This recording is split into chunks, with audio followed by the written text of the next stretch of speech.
Hey guys, welcome back to the channel. I haven't posted a video in like a couple months now.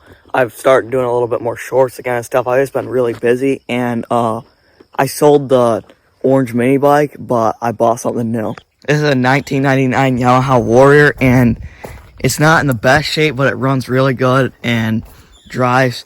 And today we're gonna be taking it for a little ride, but it starts right up, and we got a lot of mud, so I'm gonna be riding through the mud and stuff, and yeah, it's gonna be good. Let's get into the video.